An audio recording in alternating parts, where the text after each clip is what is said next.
Shabbat Shalom, glory and honor, power and blessing to Father Yahweh, the only true God, the most high, above all, the creator of heaven and earth, the sea, and all that in them is, the giver of the covenant, and to his son, Messiah who is the sacrifice for the sins of his people, for the remission of their sins, and to bring them to repentance. Messiah who is representing the Father when he comes to the earth as Father's righteousness and Father's messenger. Messiah who is the prophet of all prophets, who bears witness of what the Father says and follows all his commandments all the time. Messiah who will be king of this planet very shortly. Glory and honor and blessing to his name, who we call Yahweh Shai. Greetings to the 12 tribes, according to this book, scattered into the four corners of the earth through slavery, and who are now, after 2,000 years, awakening to who they are, to how they got where they are, to who their God is most of all, and to their heritage of the kingdom. Greetings. Aside from the bloodline, the forerunners, who are a form of not only John the Baptist, but Elijah himself and Moses in the giving of the commandments and the word and the preparation of the people to meet Messiah, the 144,000. Greetings. And to the Gentiles who have received the truth of the perfect righteousness of the Father, given to them through faith in Messiah, the Lion of the tribe of Judah. Greetings. Greetings to the chat, Brother Castle King, Black Above Reality, Isha Shama and her husband, Brother Chaplain Lewis, Sister Wade and her husband and family, Brother Gary Joseph, Azariah Yesh Israel, Superstar, Brother Stephen Kelly, Akawan Banya and his family, Brother Diamond Holdings, Brother Akmar. Greetings, blessings, and glories and honors to the Father Yah, and greetings to all of you. We've been studying the history, the teachings, statutes, and judgments, and law and prophecy of Deuteronomy. These be the words. And we are in chapter 22 today of These Be the Words. And today, I want to focus on, in chapter 22, it talks a lot about the woman, the Israelite woman, not just any woman, the Israelite woman. And so I want to talk about that just to get us prepared for what we're going to see in the Israelite woman. First of all, we know that the scriptures say, and I think this is, I believe it's Jeremiah. In fact, I know it's Jeremiah. I want to see if it's what chapter. I think it's Jeremiah chapter 6, if I'm not mistaken. Let's take a look there. Jeremiah chapter 6. Jeremiah chapter 6. Yes, Jeremiah chapter 6. Jeremiah chapter 6.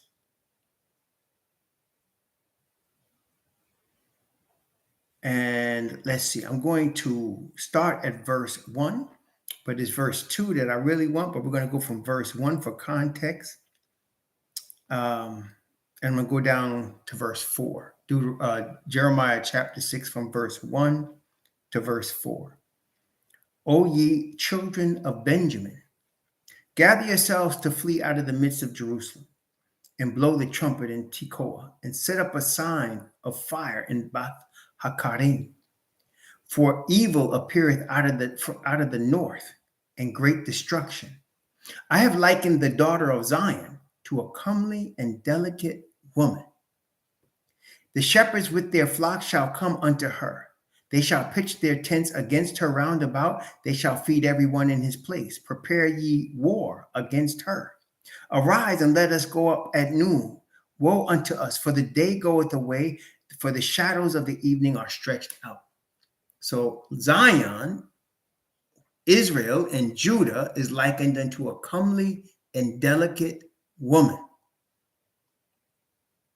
So the delicacy, the delicateness, the comeliness, the virtue and honor of a woman in Israel is representing the nation.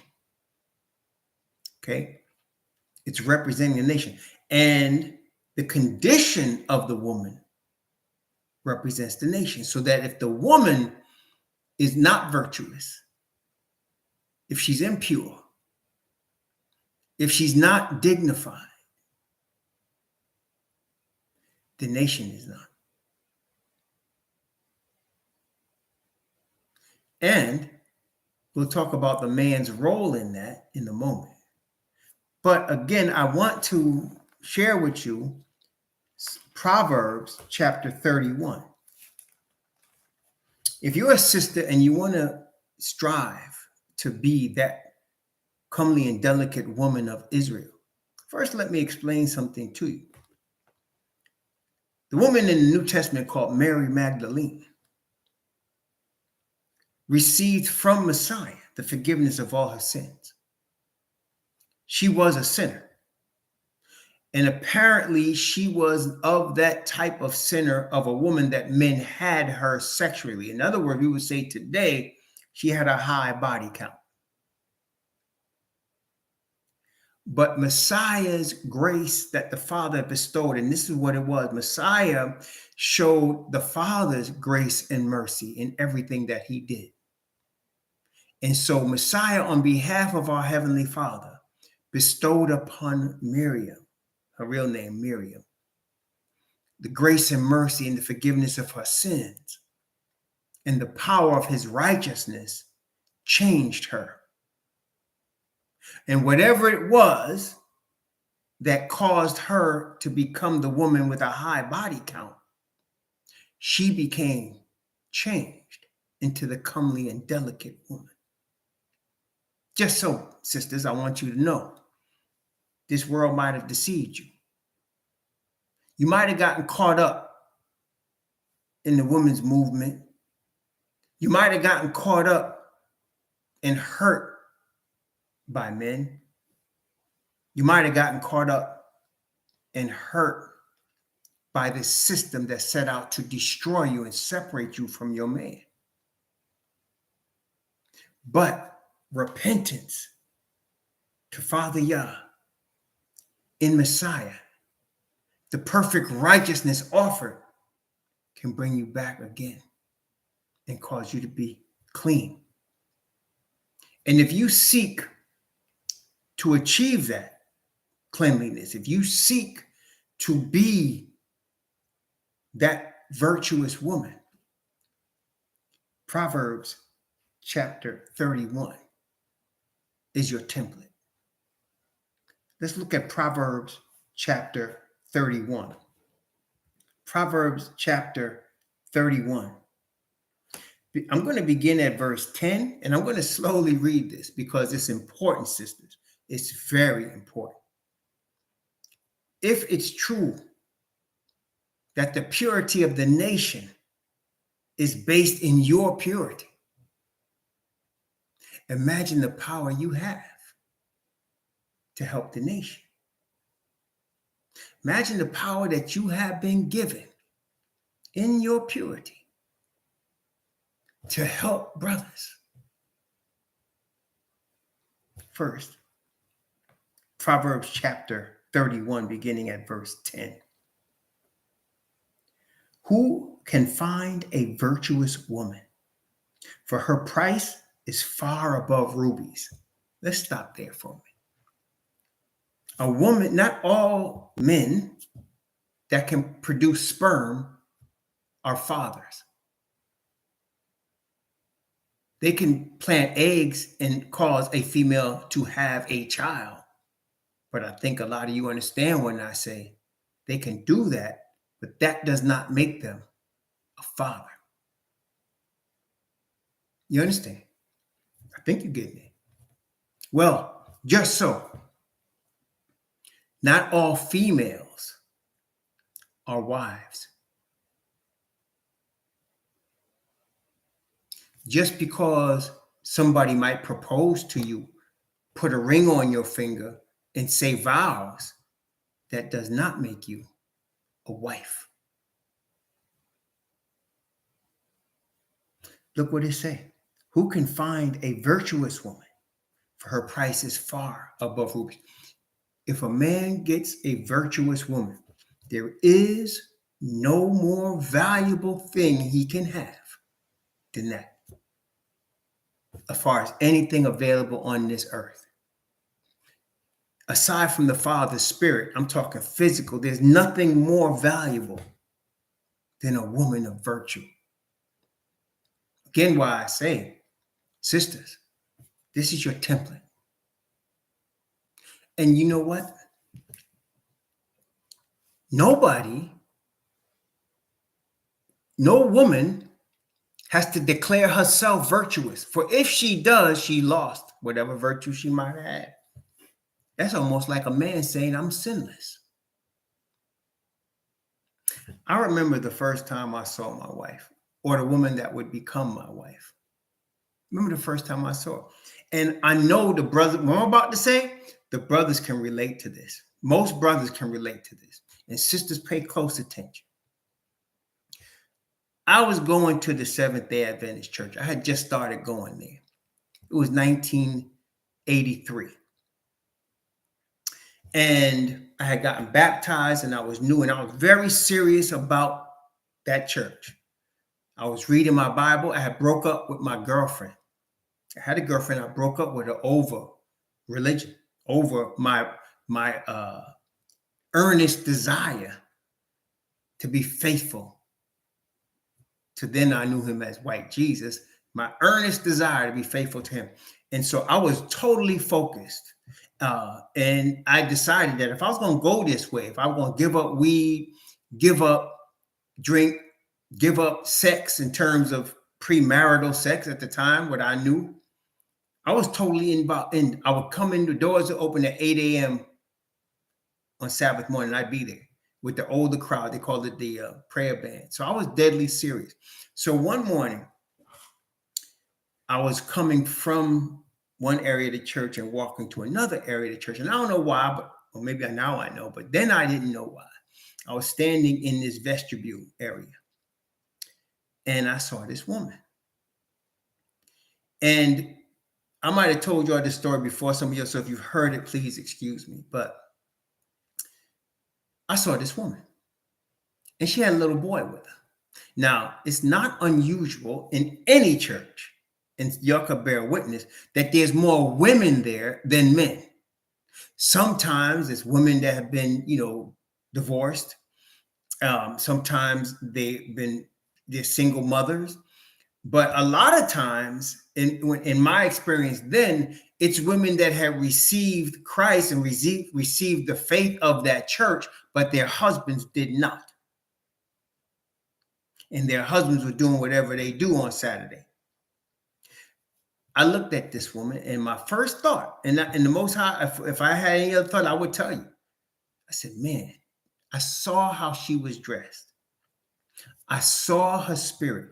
I saw how she was fussing over her little boy to make sure his clothes were properly falling on him right. He was only about 3 at the time. Now I know he was 3. And she was fussing over his head, make sure everything was tight. And I thought to myself, man, she's making somebody a good wife. You see, sisters, generally speaking, a brother will know what a wife looks like.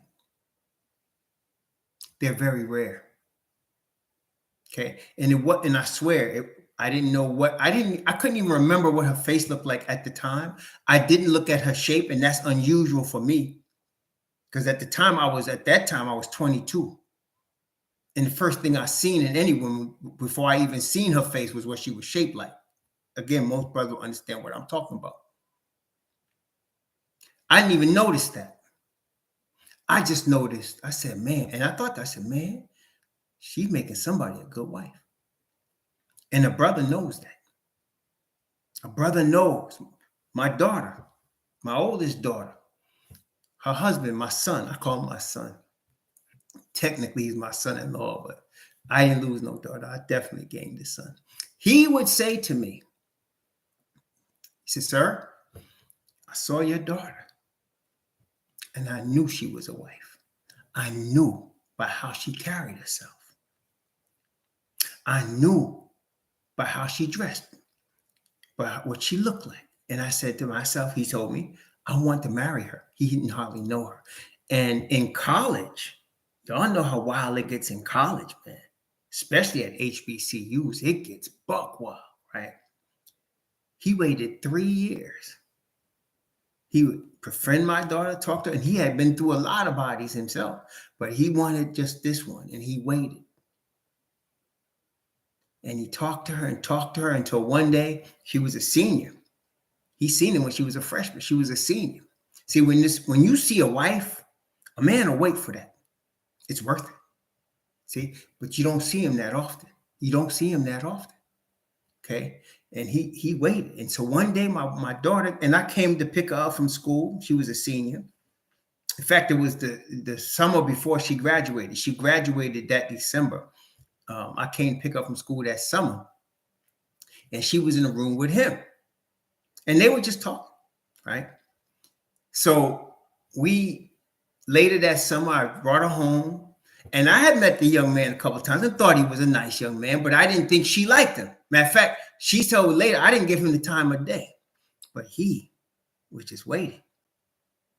So one day in that summer, she said to me, Dad, what do you think about Brent?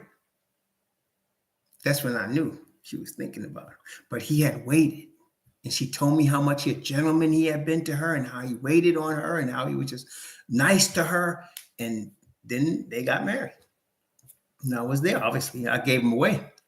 But I wasn't worried about once my concern was I wanted him to take care of her. I didn't even care, honestly, that he wasn't religious.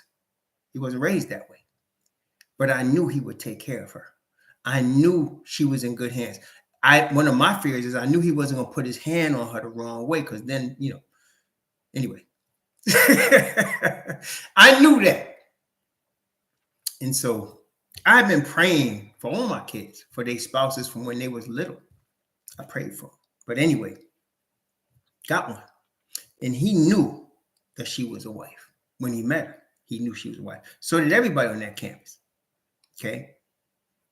And so a man knows when he sees a wife.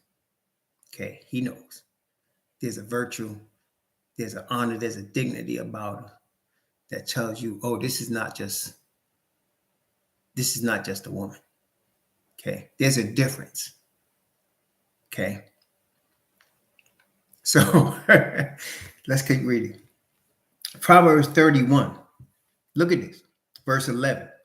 The heart of her husband does safely trust in her, so that he shall have no need of spoil. Sisters, see that? When a man finds a virtuous woman, not only does he see a wife, he sees somebody he can completely trust. Now, brethren, I think I want to be honest with you. It takes us time sometimes to trust a woman. If you've been out here in this world, y'all know what I'm talking about. It takes time. That's part of the growth process. That's part of the learning process. Okay. In my situation, I never suspected ever, nor do I now, that my wife would ever cheat on me. I wasn't worried about that. My trust was in issues with myself in terms of just trusting her, trusting that she cared about me, trusting that she really loved me, trusting that she really wanted to be with me. It took me a while to get to that. Okay. But we prayed through it and we got through it. But that's what it is. And, I don't know. I've forgotten what it's like to not be able to trust, my wife. I don't know what that's like anymore. I used to, I thought, but I don't really know what that's like. I mean, I have complete trust in her. Okay. Like I talked to somebody the other day, he was telling me he put a tracking device on his woman's car. I said, why you did that? He said, I need to know where she is. I said, brother, if you got to do that, you might as well break up with her. I don't even know how I said, you might as well break up with her. He said, I got to make sure she ain't lying to me. I said, if you got to do that, you got to break up with her. And I told her, I said, my wife, when she tells me she's going to the store, I know she's going to the store. Now, I know my wife likes to gallivant a little bit, so she might go to 5 stores, but I know she's going to be right back here. I ain't worried about it. I'm only worried about her safety, but I'm not worried about her doing anything untoward. It doesn't even cross my mind. It doesn't have to. She's a wife.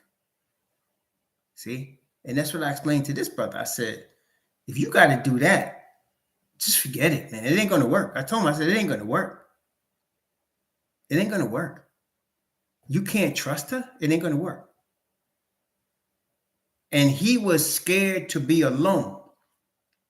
And brethren, sisters, both of y'all, let me say this. There's worse things in the world than being alone. There's worse things. Being with the wrong person is worse than being alone.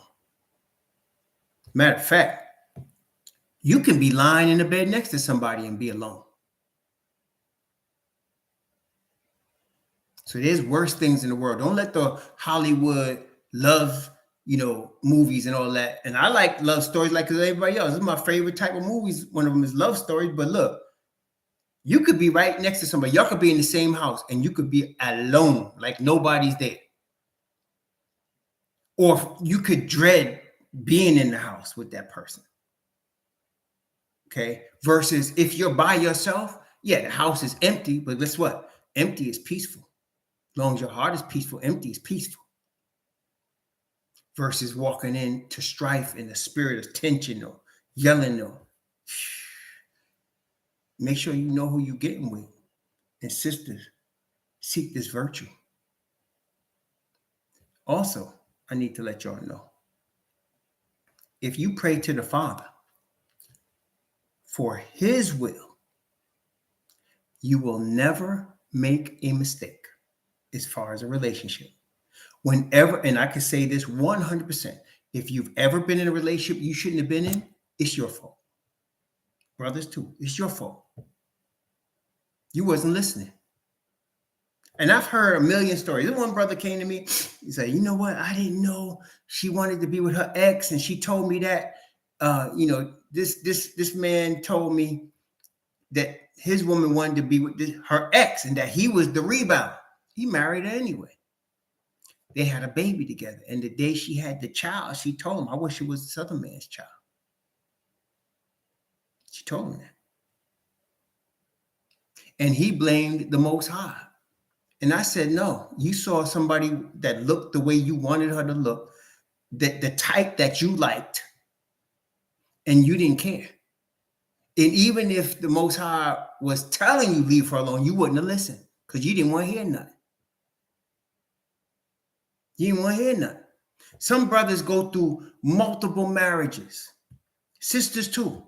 And if you looked at the brothers' wives, they could pass for sisters. Why? What's going on there? They got a type. They got a type. Okay? And they keep picking their type.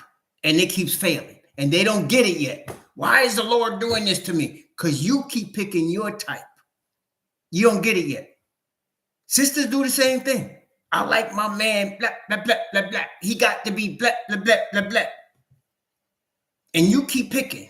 And your body count rising. And you still are by yourself.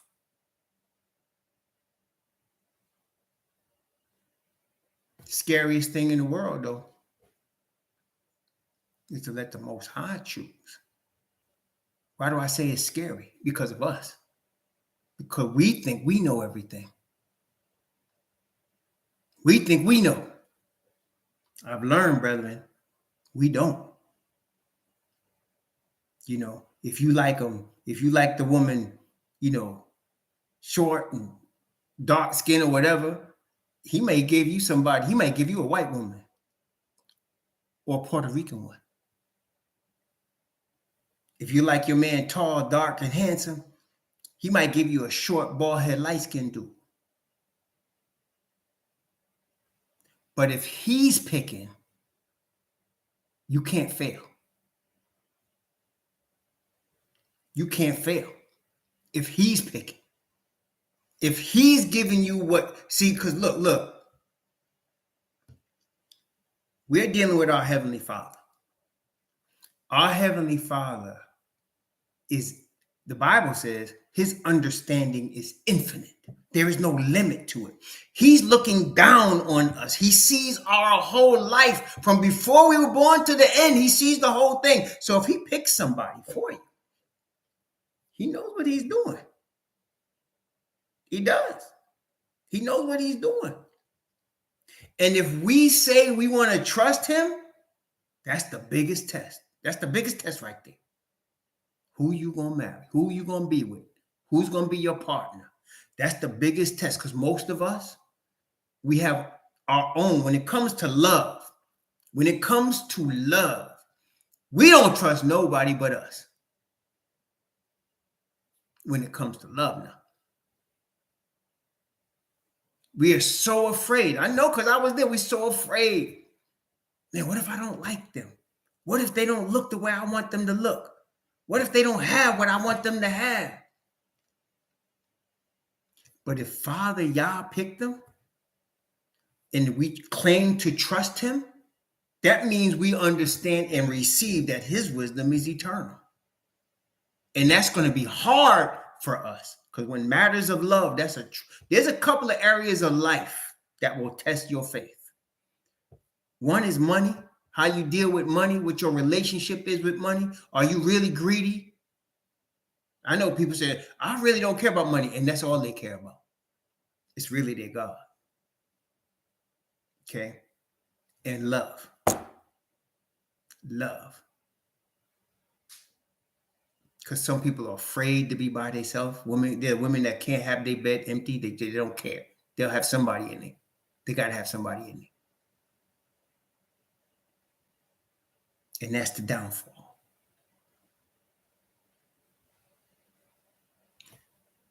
The heart of her husband does safely trust in her, so that he will have no need of spoil. Sisters, you want virtue? Can your man trust you 100%? Are you on his side? That's what it's called, the help me. Are you with him 100%? Are you all in? Does he know you all in? Can he feel that? Verse 12. She will do him good and not evil all the days of her life. She will do him good and not evil all the days of her life. I told my wife, you nag. You know what she nagged me about? Now, there's real nags, and then there's virtuous woman nags. Oh, yeah. What did she nag me about? Did you drink enough water today? Your hair look out of place. I got to give you a haircut. I saw these clothes on sale. I'm going to get them for you. Today, big box came. I got you something. What you get me? I see this big box. This today. And like in the couch, we have one of them couches where the leg thing come out for you. And this got a plug on the side of the couch where you could charge your phone. So I take the thing, I get one of them long cords and I charge my phone, but I got to set it on the coffee table in front of me because there's nothing next to the couch. So I set it. Man, this woman, I didn't say nothing to her. I just doing that. She said, I saw you keep setting your phone on the coffee table. I bought you a table. She got a little table. It's perfectly fit next to the couch. And it goes with the coffee, it goes with the kitchen, it goes with everything in there. And she put it right there. She put it together herself. She said, I got something for you. Come on here, I want you to see it. That's that right there. That's virtuous woman nag. That's virtuous woman nag. I call it a water police. Did you drink enough water today? How much did you drink? See, I said, you the water police. Come out the bathroom, see my elbow. It's dry, gets dry. If she sees that, she reaching for the olive oil. Where the olive oil at? That's what I'm saying. That's virtuous woman nag. Hey, listen, you want that. You want that. See, this elbow's always, for some reason, this one gets dry. And when she'll see it dry, she said, where the olive oil at? Come here. I could be in the bed laying down like I was tonight. She'd be looking for it. She'll come on the bed and put the on my elbow. See, that's virtuous woman nagging. You want that one. Did you eat? What are you eating today? Every morning. Did you sleep good last night? Every morning. How'd you sleep last night? What are you eating today? See, that is virtue. Sisters, that is it right there. Virtuous woman nag. She said, Poppy, it's cold out there. Wear the heavy coat. I said, Mommy, it's not that cold. I could wear like a... No, wear the heavy coat. You don't want you to catch a cold. See? That's virtuous woman nag right there. You want that one. When we was dating, we would not have sex before we got married. I was very tempted. 22-year-old man, boy, like, but I didn't do it. Tempted, but didn't. So I would visit her, come to her apartment, and stand at the door. When it was late at night, I would be standing at the door. And if she did not want me to leave, all she had to do was start rubbing my back. And I'm telling you, I'm one night, I stood at that door till almost 2 a.m. Just stood there in the doorway of the apartment now. We didn't even want to kiss because kissing would lead to something for us. I couldn't kiss. I could peck on the cheek and I could hug her and I couldn't even do that much because it would lead to something else. I was 22 years old, 22-year-old young man. So I had to be careful, but I could stand there with my back to her, we talking, and she just rubbing my back, just rubbing. I ain't going nowhere. To this day, she knows if I'm headed somewhere and she wants to stop me, she starts rubbing my back. I ain't going nowhere. That's it. I'm standing right there. I ain't going nowhere. And she knows that too. She said, let me let you go. Because she started rubbing my back and I won't even say no, I'm just standing there. And I ain't going nowhere. That's virtue. That's it. Now, for every man, everybody got their different things, but y'all got what I'm saying. Y'all got what I'm saying. Okay? She will do him good and not evil all the days of her life. Always, that's what they call a helpmeet. This is it right here. This is the helpmeet. Do him good, not evil, all the days of her life. That's the helpmeet right there. Okay. Verse 13. She seeketh wool and flax and worketh willingly with her hands. So my wife stayed home with the children. We raised 4. For 20 years, literally, for 20 years. She was home with the children, full time. We struggled, but both of us agreed. I did not want my kids. I didn't want my kids going to the public school, and I didn't. We went to the Adventist private school, and I wasn't with that either. And so she told me, I only have a high school education. I said, I don't care. We'll figure it out as long as you want to do it. And she said, I'll do that, and she stayed home. So at the end of the 20 years, I'm thinking, finally we went through our struggles, all kinds of struggles. And we got to the end of them and we were in a place and I was thinking we're going to rent a place at that time. And I said, I'll rent it and I'll pay for it and she'll be home, because she deserved to be home. 20 years with the kids, 20 years. I said, she deserved to be home. No, I want to work. She said, I want to work. So she works. And I'll get ticked off at her because sometimes she don't even know what she makes. She just likes to work, Oh, they're so nice to me. Blah, blah, blah. And I'm like, how much money you make? She got to look it up because she don't even know. So she's out there. And then if she goes to the store Like, for example, she going to the store to get milk. And I know her. When she says she going to the store to get milk, she not. She going to get whatever. She gonna get milk, but she gonna get something else too. I said, okay. But I know her now. So it used to bother me. Okay, whatever, go. So she gone. Come back and she'll be having, I bought you this.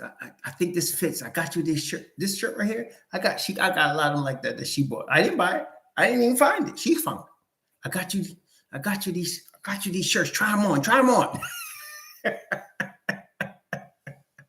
They were on sale. Oh, that's her favorite one. They were on sale. Yep. Verse 14. She is like the merchant's ships. She brings her food from afar. She rises also while it is yet night and giveth meat to her household and a portion to her maidens. She considereth the field and buyeth it. With the fruit of her hands she planteth the vineyard. She girdeth her loins with strength and strengtheneth her arms. She perceiveth that her merchandise is good. Her candle goeth not out by night. She's always looking for the benefit of her household. That's really what all that is saying. She's always looking for the benefit of her household. That is her husband and her children. She's always looking for the benefit of her household. Everything she's doing is for the uplifting and benefit of the family, of the household. That's a wife. That's a wife. Did you once hear me say she got 3 degrees? Did you once hear me say she's CEO of a company? See, her job, see, sisters, look, the job you have, the education you have, that's great. You know, I had both my daughters and my wife. Eventually, my wife got her little association. We was all happy, man, because she helped everybody else get theirs. But my daughters got their degrees and everything, but I did that so that if they are by themselves, they could take care of themselves. And that's what we did. I told her, you never get married or your husband working or you got to help. Now you can bring something to the table to help. But that's not the basis of a man's choice of a woman. That's not the basis of it. That's why you have seen in the past, like there's been millionaires that will marry a waitress. Because they saw in the waitress a wife. See? That's it. A man wants a wife. This describes her. So when you get a wife, as long as she is these things and he could trust her and she's giving of herself for the household, don't matter what she does. It doesn't. Not to the man. I tell you, I did it. 20 years, I'll break my neck. Work 80 hours. Whatever I need to do. I wanted her home with the kids because that's what she wanted to. And if she'd have said to me, I want to go out and work, okay, we did that. Even with, I don't like the public school. But she agreed with me. I don't like it either. She, okay, well, we agreed. So, you know what I'm saying? So, you know what? That's a wife. She's all in. She's on team household. She's on team husband. And he knows it. Okay. Verse 19. She layeth her hands to the spindle, and her hands hold the distaff. She stretches out her hand to the poor, yea, she reaches forth her hand to the needy. She is not afraid of the snow for her household, for all her household are clothed with scarlet. She maketh herself coverings of tapestry. Her clothing is silk and purple. Her husband is known in the gates when he sitteth among the elders of the land. See, when you got a wife, all the brothers know you got a wife.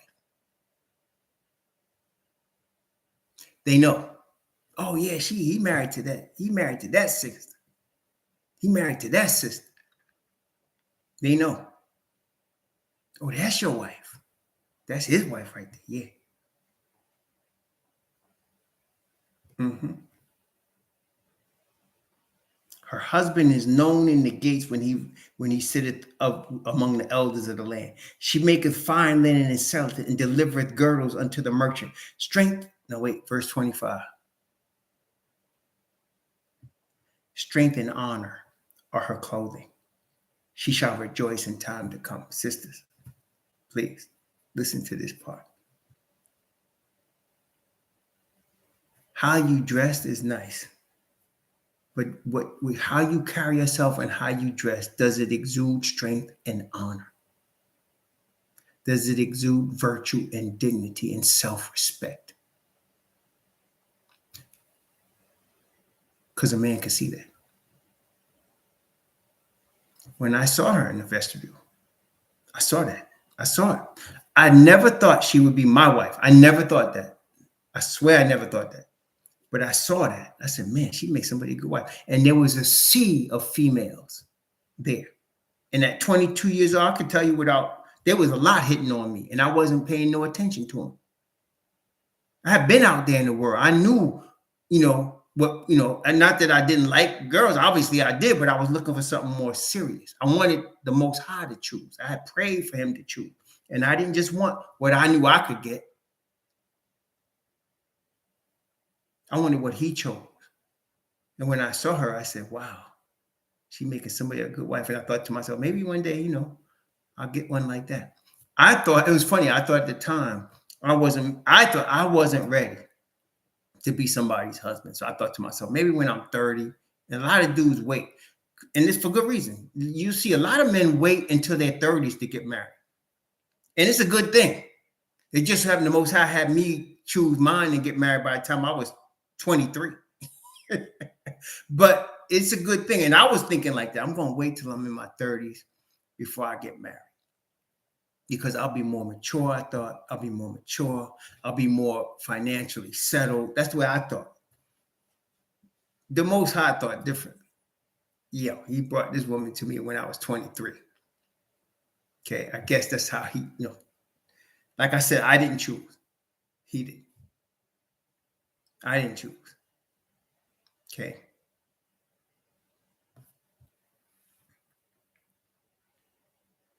Strength and honor are her clothing, and she shall rejoice in time to come.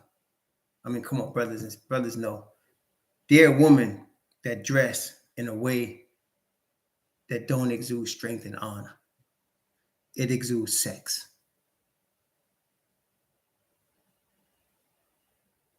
Y'all all understand what I just said, don't you?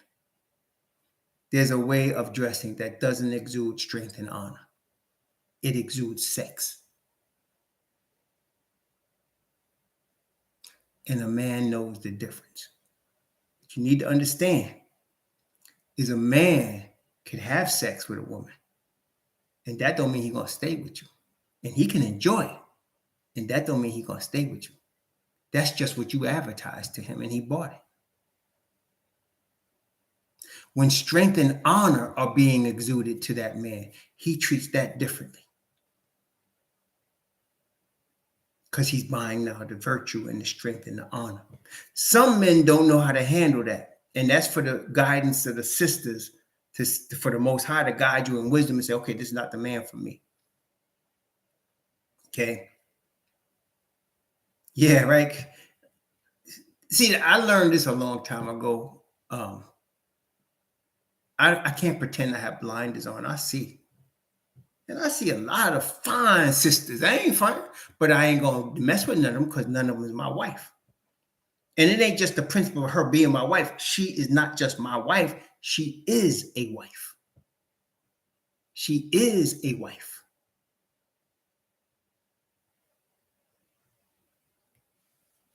You understand? So when a sister's dressing like something that you would think she would go to bed and go to sleep and not wear in the street, it exudes what she's selling. And I ask you, sisters, when you get dressed, what are you selling? Because something is being sold. Something is being projected. What are you projecting? Are you projecting sex? Because that's what they'll see. They'll see sex. And then don't turn around and say, why everybody just want me for sex? Because that's what you're selling. That's what it looks like. That's what you're selling.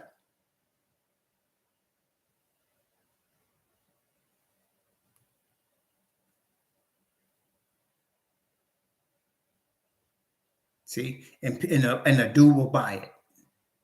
He will buy it temporarily.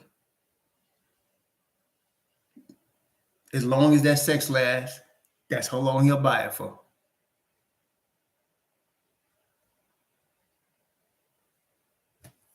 Okay. She opened her mouth with wisdom, and in her tongue is the law of kindness. She looketh well to the ways of her household, and eateth not the bread of idleness. Her children arise up and call her blessed, her husband also, and he praises her. Hear that, brothers? Give honor to your woman. Tell her how pretty she is. Tell her how soft her skin is. Tell her how good she smells.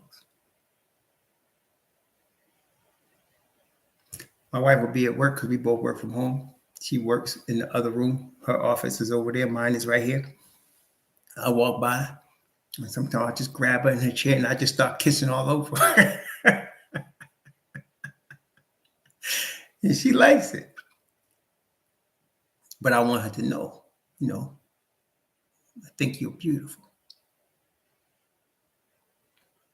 You're sweet. I don't care how long we've been married. You're sweet. I want you. I will get what you want because I want you and I want to provide for you. She knows that. And she never wants anything because she'll know I'll kill myself to get it. Because she deserves it. Praise her. Especially the virtuous one. That's a wife right there. You got something that's priceless. Priceless.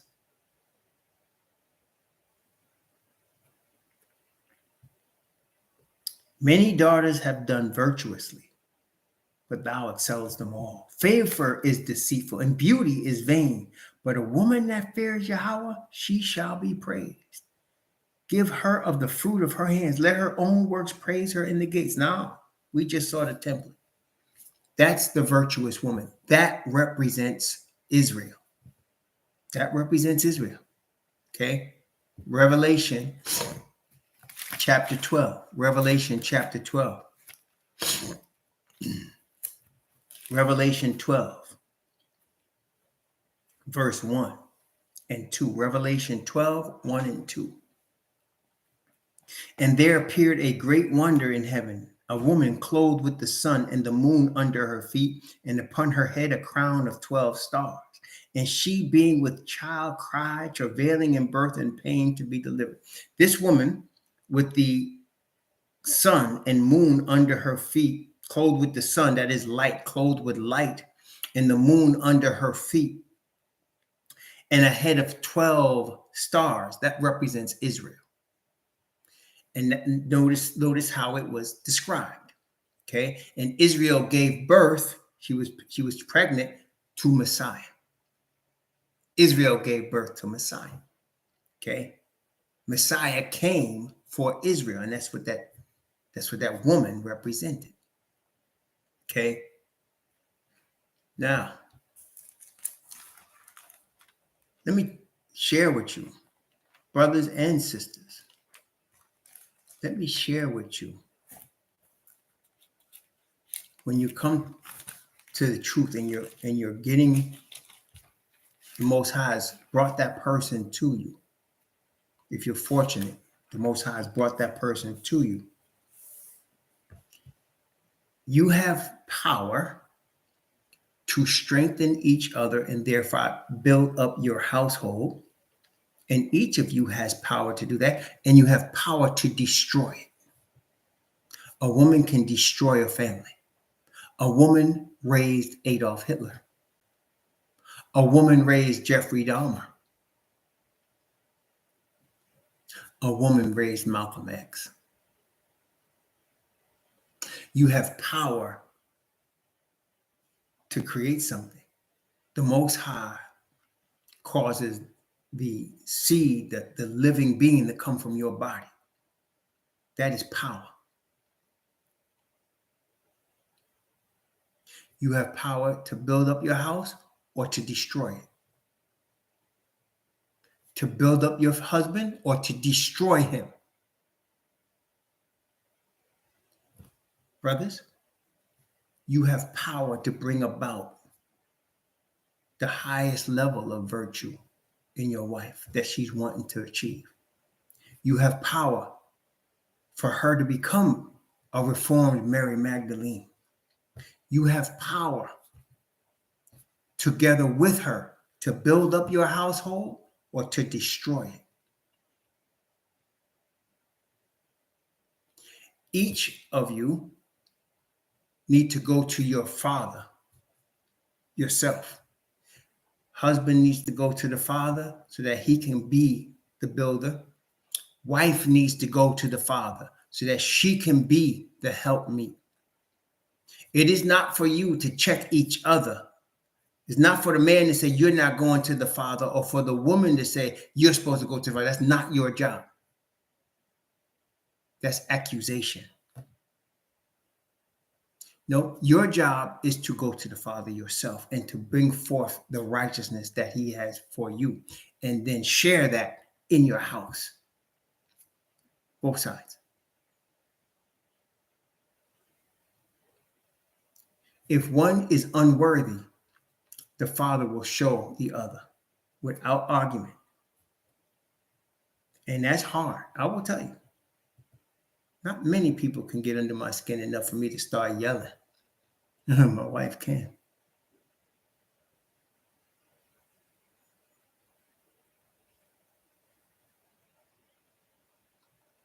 Okay, she can. And it's happened. We're old enough now so that we know to avoid that. I know to avoid it. She knows to avoid it. But during the course of time, over the 38 years, it has happened. And it took me a while to understand that dynamic, what I'm sharing with you right now. That with all of the things I named, she's been given that power to get under my skin. There's only a couple of people that could do it. My mother could do it. See? My mother could do it. My father could do it. My brother could do it. My bloodline brother. Very few people. I don't think anybody else could do it. Them could do it. When my grandmother was alive, she could do it. But she passed, rest in peace. But my mother, my father, my blood brother, and my wife, they can all do it. Oh no. I got a daughter that could do it too. Yes, I have a daughter that could do it. Definitely. Yeah.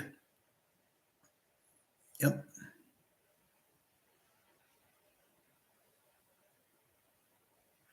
Yeah. See, so there's somebody, and it's usually family, right? It's usually blood family. Usually that's it. Okay. Yeah. See, and Royal, he said, I want to mention that. He mentioned the Knicks fans. This is the thing.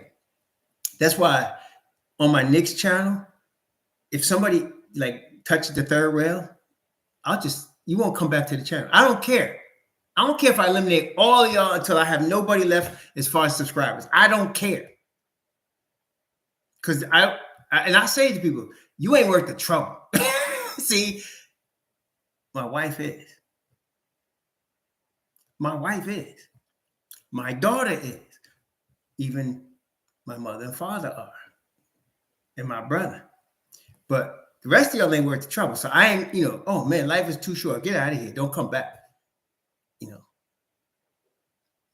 But my wife will get me to go, man. She's done it, got me to so mad. I'll storm out and walk 8, 5, 10 miles. Be so mad. It take me all that to calm down. See, it take me all that to calm down. And so with that understanding, I have to be careful. I have to be careful how I deal with these people that can do that with me. So when, like my father, I deal with him differently than my mother. I can't talk to my mother. The Most High has it that way. I can't even talk to her. I could talk to my father, and he could call my wife. He can call me all kind of names. You can call me a jackass. You're painting that. He could do all that, and I'll just smile. I won't say anything. That's my father, and I'll always remember that. And at the end of it, I'll still tell him, "Daddy, I love you." That's my dad. My wife would say, "Man, I didn't like how he talked to you." I said, "Don't worry about it. That's my dad." See, I'll let him do that. Okay. I won't let my daughter do it though. That's how she became independent. One too many times of that. That's okay. You grown now. You can leave. Don't come back. Because there's one too many times of that. She calmed down later. But you gotta deal with each one different. So my wife, it's not like I could throw her out. She's, bone of my bone and flesh of my flesh. So with her, I need to go walk. That's how we handle it. I need to go walk. Just go out, and I need to just walk until I don't feel that no more, and I can come back. I've walked, man. I'm telling you, there's been times I've walked miles, 5, 6, 7, 8 miles, just walk. I had to. Because when you are that tight with somebody, the option, you might think about leaving, but really and truly, you ain't going nowhere, because the Most High has you together. So you're not going nowhere. So what you going to do? I got to walk. And then I'm praying while I'm walking, because I know, man, that steam coming up, and I'm praying while I'm walking. And I can walk for hours like that, because it's according to how mad I am. Yeah. So I told my wife, I'm like a old furnace, man. Them old furnaces, it takes them a while to get hot. Some of y'all don't even know about it, but you grow up with them old furnaces, and once they get really, really hot, like they're overheated, you got to let it sit. Like, you can't touch it. It'll burn you. You got to let it sit. When it gets to the red line and it cuts off, you got to let it sit. Because if you touch it, it's going to burn you. That's me.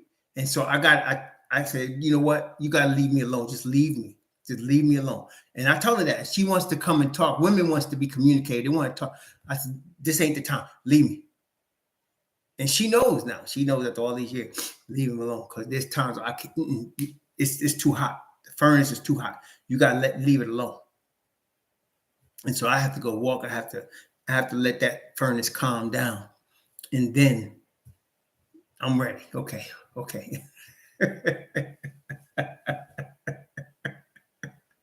Oh man. Okay. Praise the Most High. But in Ephesians chapter 5, watch this, brother.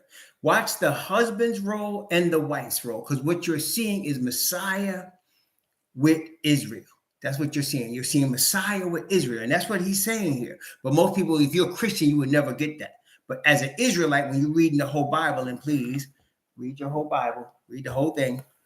As a Christian, you won't get that. But as an Israelite, you'll understand. This is Ephesians 5. And it's talking about Yahushua, Messiah, and Israel. Both Israel and this is Ephesians. So he's talking about grafted in Israelites. Okay, that's what he's dealing with. Okay, let's see. I'm going to start at verse 22. Wives, submit yourselves unto your own husbands as unto the master. Now look here. Sisters, if you're going to be with a man, that's what you got to understand. You got to make sure it's the Most High picking this brother for you. Not you. Not because you're lonely. Not because of how he looks. The Most High's got to be picking him. And if the Most High is picking him, because you know why? You got to be able to submit yourself to him. You got to be able to submit yourself to him. A wife has to submit us. Look, wives, submit yourselves unto your own husbands as unto Messiah. So if you can't submit yourself to him, don't do it. Don't marry him. Don't be with him, because you're not going to respect him. Okay? And a man needs that. He needs, of a wife, he needs respect. As a man, especially in this day and age, when Israelites are being disrespected by Babylon continually, he needs to know that his woman got him. So if you can't provide that, if you can't provide that level of respect and submission, don't do it. Don't do it. Okay? Don't do it. For the husband is the head of the wife, even as Messiah is the head of the church, and he is the savior of the body. So notice, the Israelite nation is the church, and that is submissive to Messiah. But Messiah gives himself for the nation.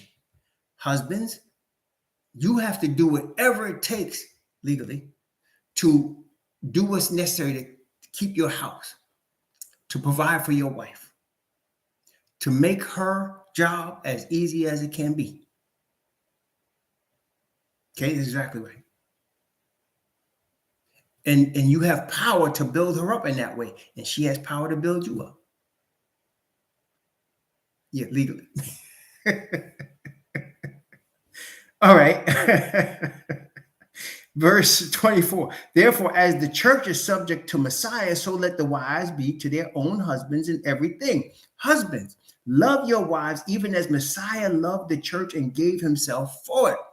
Why? Notice verse 26, that he might sanctify and cleanse it with the washing of water by the word. You have power, brothers. You have power to sanctify your wife. You have power to help her in her endeavor to be virtuous. You have power.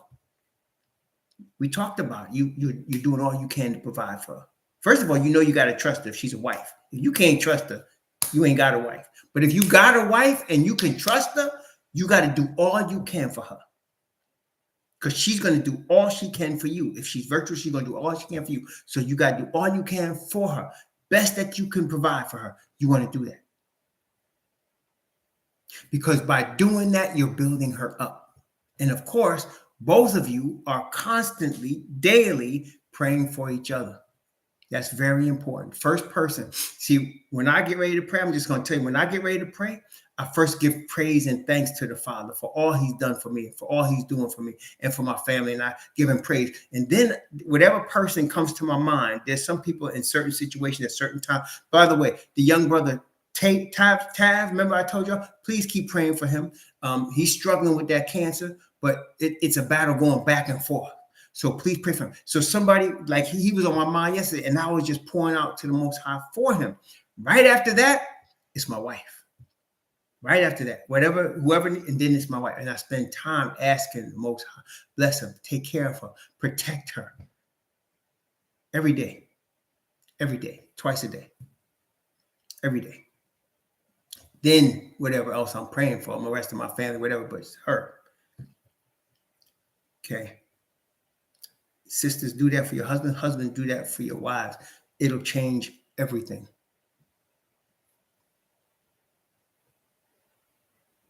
And I ain't fretting. Sometimes I get on my knees and I got a bad taste in my mouth because she done got on my nerves. But I still pray for her. I still.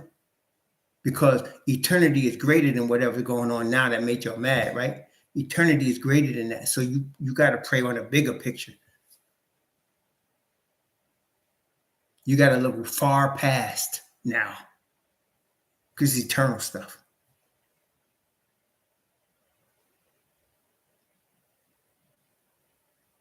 Well, it comes, Iman Prakash, good question. He asked, how do you make a conscious choice to pray from a heart that's thankful? Are you thankful? For example, if you went out to work today, there's a lot of men that went out to work today and never returned. Did you get home safely? Be thankful. There's a lot of people that went out to work and come home and all their stuff is broken up and broken into and gone. Did you come home and your house was in one piece? Be thankful. Every day, somebody is killed on the highway. Did you drive today? Did you get home safe? Be thankful. The Father did all that. Do you have a roof over your head? Do you got clothes? You got food in your house? Not everybody does. Not everybody does. Somebody's homeless tonight. Somebody's homeless. There's somebody that's stomach is growling because they ain't got no food and don't know where they're getting it. There's somebody whose clothes is so old, it's falling off of them, and they're looking at Salvation Army or somebody to get some. Be thankful you got all that. You got a job? Be thankful you got a job. Not everybody has one. Be thankful. So it's a heart of thankfulness that I get on my knees to start praising the Father. That's how it starts. And then if I'm concerned with something, if the spirit of worry over someone or someone comes in my spirit, then I'm praying for that. I'm praying about that. That's the first thing. You pray for that. Okay? First thing you do. Because the Father protects us, provides for us, okay? Gives us strength and health. He does all of that every day. So we got that causes me to give thanks. Then I'm concerned for my wife. I'm concerned for her safety when she goes out. And I just trust the Father. And I got to pray to the Father. Please protect her, keep her safe from harm and danger. Please bless her spirit today. If she's worried, please ease her worries. Thank you for giving her strong health. Thank you for that. Do you care about your wife? Do you care? You love her? Then you pray for her. You have to. And there's nobody else to pray to except the Heavenly Father. There's nobody higher than that. That's how I pray. That's what causes me to get to my knees.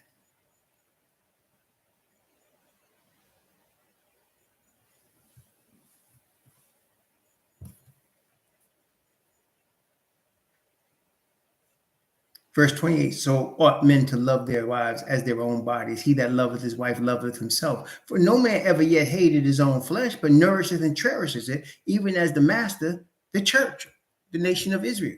That's the church.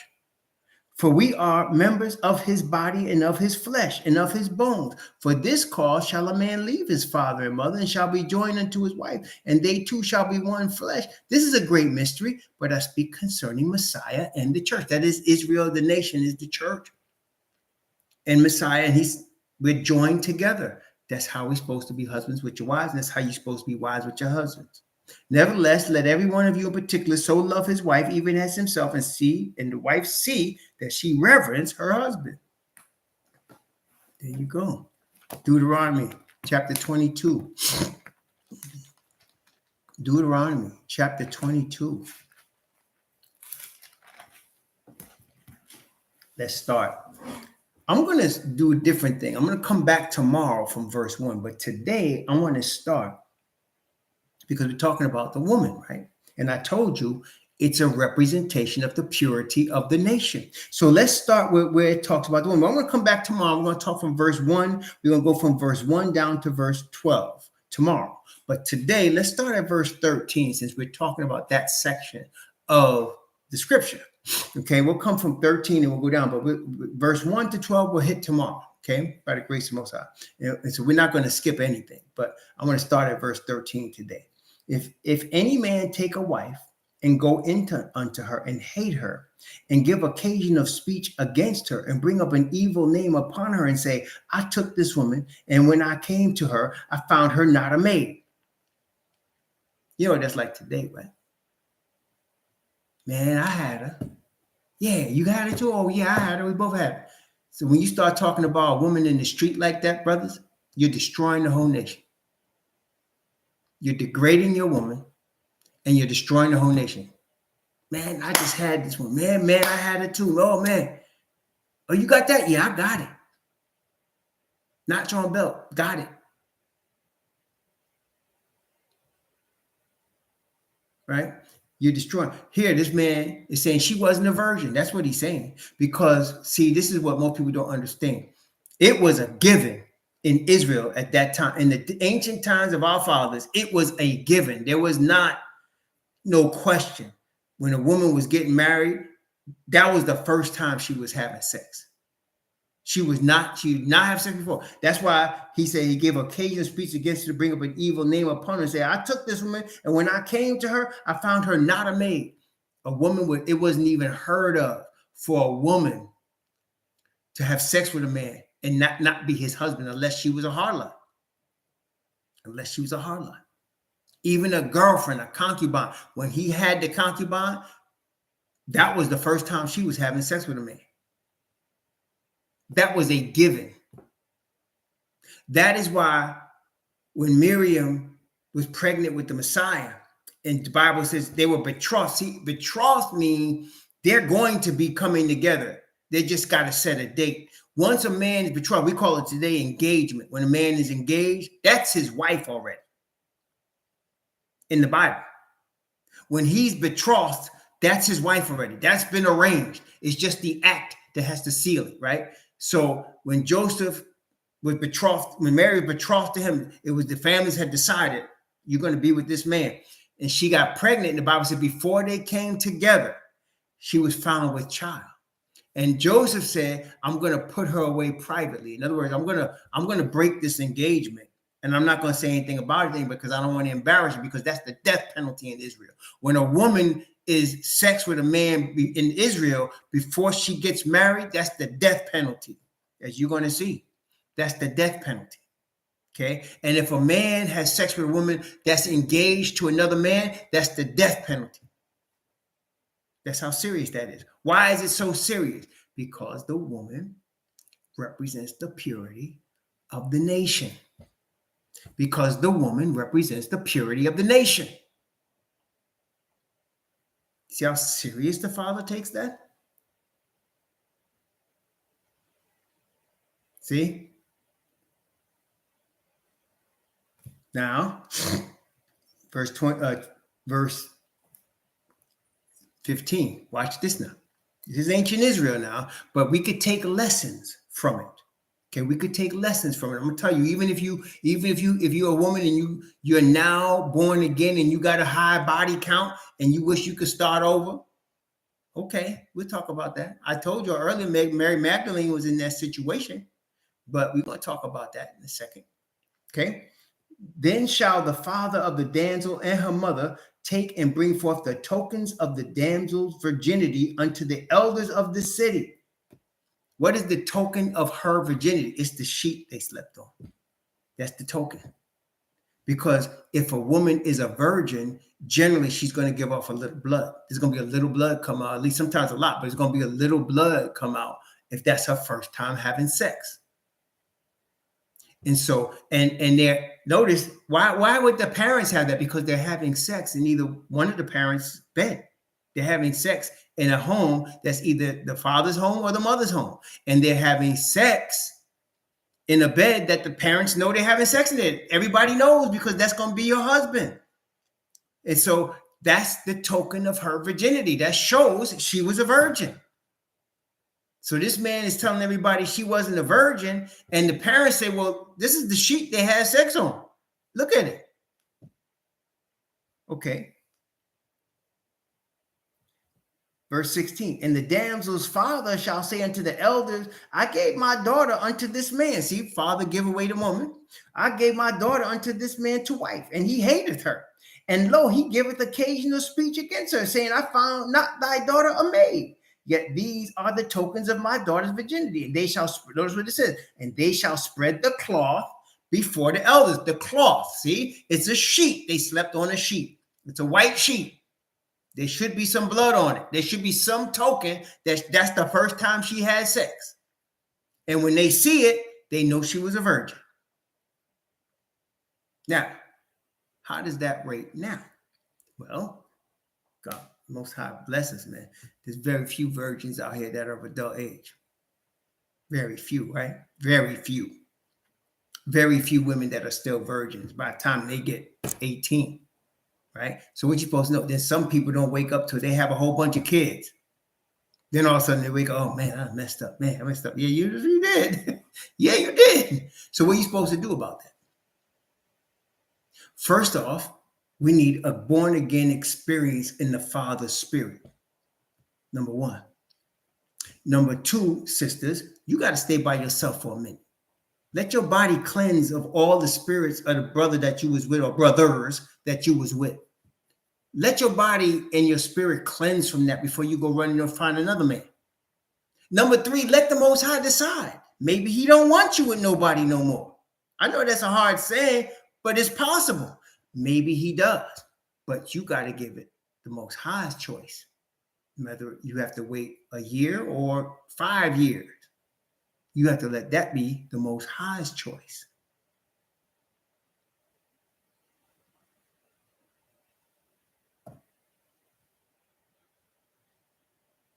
You understand? But I'm being real though. Am I not? You got to let that spirit that was on you when somebody has you, their spirit is with you. Their spirit is with you. You got to let that flow away. It takes time. It takes time. And then you let that, and you don't let no man touch you unless it's that one that the Most High chose for you. You don't let no man touch you, even if it means it don't get used no more. If it gets locked up, you let it be locked up. And then you slowly build up what you lost. Let it build up.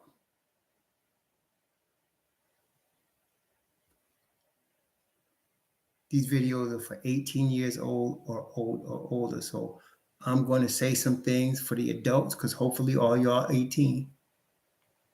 When a woman has more than one type of semen in her, it smells. There's a smell, sisters. When more than one type of semen has been in you, it smells. And it's hard to get rid of that stench.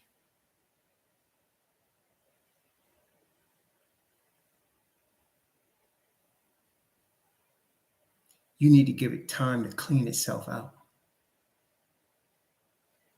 It could take a while, but you need to let yourself be cleaned.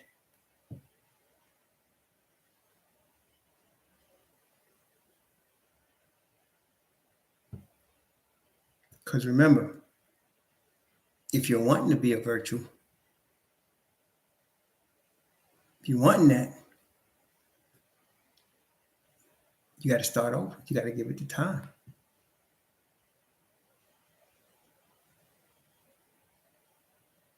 And then once you are cleaned again, once you do have the pure spirit back again, once all of that was on you before is gone and no man is touching you, now you're different. And the only one that's going to touch you after that now is the one you're going to stay with forever.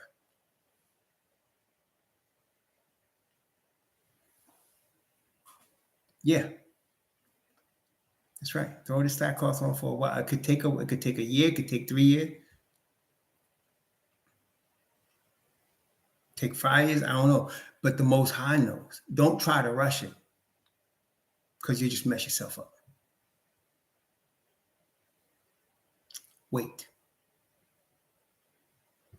If you get a real husband and you become a real wife, the wait will be worth it.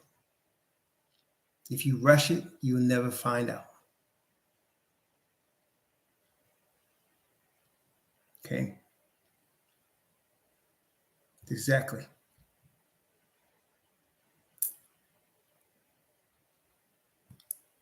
Deuteronomy chapter 22. Verse 18, and the elders of that city shall take that man and chastise him. That means he's going to get 40 stripes, public whipping, because he brought up an evil name upon a daughter of Israel. He's going to get 40 stripes. And they shall immerse him 100 shekels of silver and give unto the father of the damsel, because he hath brought up an evil name upon a virgin of Israel. And she shall be his wife, and he may not put her away all his days. That means today, that would mean you getting alimony. The sister's getting alimony. You still got to pay. You got to pay for her housing. You got to pay for her clothes. You got to pay for her food. You still got to pay. It's because you had her and you brought up an evil name on her. So you're going to get spanked publicly. You're going to pay a fine, and you're going to pay for this sister. That's if you bring up an evil name. Why? because the honor and virtue of the woman represents the honor and virtue of the nation. That's why. That's why we went through all that other stuff. That's why we talked to you about all that other stuff. The virgin honor of the woman represents the purity of the nation. So when you go and run in the street talking about her like that, like a dog, you bring in dishonor on the nation, you bring in dishonor on the father and the woman. So they took care of your business there, right? But watch verse 20. But if this thing be true, and the tokens of virginity be not found for the damsel, then they shall bring out the damsel to the door of her father's house, and the men of the city shall stone her with stones that she die, because she hath wrought folly in Israel, to play the whore in her father's house. So shalt thou put away evil from among you. Yes, see how serious that is? Why was it so harsh? Because the virtue and honor of the woman represents the purity of the nation. And when she did that thing, gave it up to somebody else, then tried to sleep with this man to be you bring dishonor on your father's house, on your nation, and on your God. Because that is some sacred stuff right there.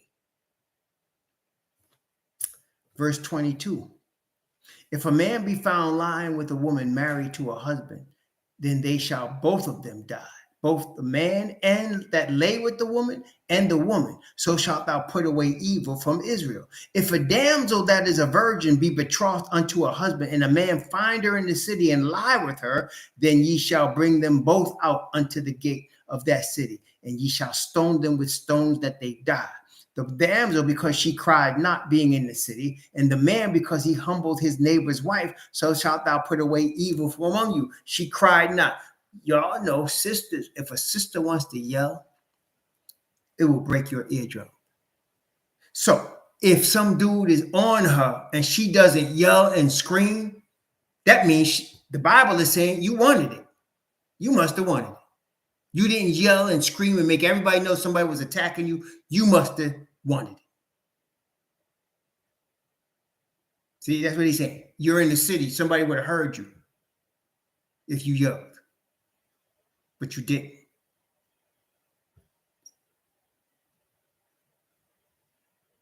Verse 25.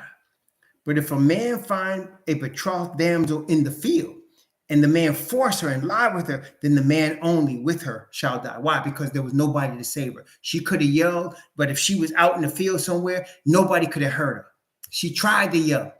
She tried to get over, but he was too strong for her, and he raped her. Well, he should die. That's what happened when they raped Jacob's daughter. The man raped her. Simeon and Levi took care of that business. Read that one. Simeon and Levi took care of that business. You can't do that. And that's why Jacob said, why did you kill all the men of the city? And they said, should we let them make our sister into a harlot? See how serious that was? That the honor of their sister represented the purity of their whole family. And now we know the whole nation. Same with Ammon. He raped his half-sister, that scoundrel. Well, his brother took care of that business. Her brother took care of that business. David messed up. That boy was worthy to die. He raped his half-sister. He's supposed to die. Okay, he's supposed to die. Absalom said, oh, all right, I'm gonna wait. And Absalom waited till that brother thought he forgot about it. Absolutely forgot about it. He avenged his sister's honor because that was impure. What happened there? And her purity represents the nation. And even she said to him, she said, you don't have to rape me. She said, just as the king, he will give you to me. He give me to you. But he had to rape her. Well, no, he got what he had coming. As all rapists should. He got what he had coming. Okay, King didn't do it, but Absalom took care of that business. Because the purity of the woman represents the purity of the nation.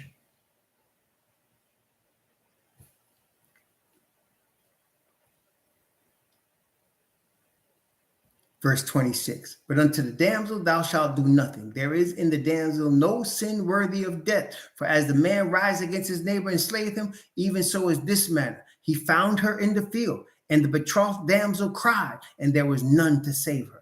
If a man find a damsel that is a virgin, which is not betrothed, and lay hold on her and lie with her, and they be found, then the man that lay with her shall give unto the damsel's father 50 shekels of silver, and she shall be his wife, because he hath humbled her. He may not put her away all his days. A man shall not take his father's wife, nor discover his father's skirt. There you go. And that's what one of Jacob's sons did.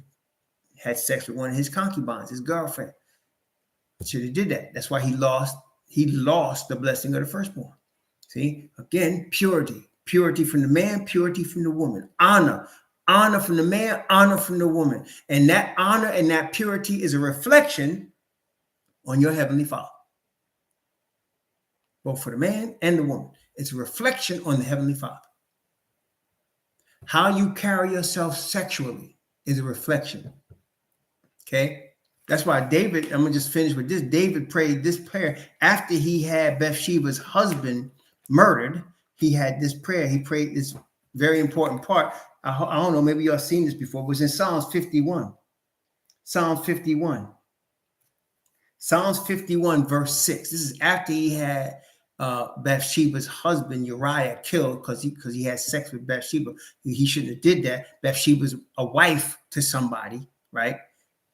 So he's trying to hide it. But notice what he says in Psalm 51, verse 6. Behold, thou desirest truth in the inward parts, and in the hidden part, thou shalt make me to know wisdom. Yes, brothers. We got to be wise in our hidden part. Yes, sisters. You got to be wise with that thing. And the Most High will guide you. And bless the nation because of your purity, your virtue, your honor. He will bless the whole nation because of that. One more scripture. We'll be done after this one here. Revelation chapter 19. Revelation chapter 19.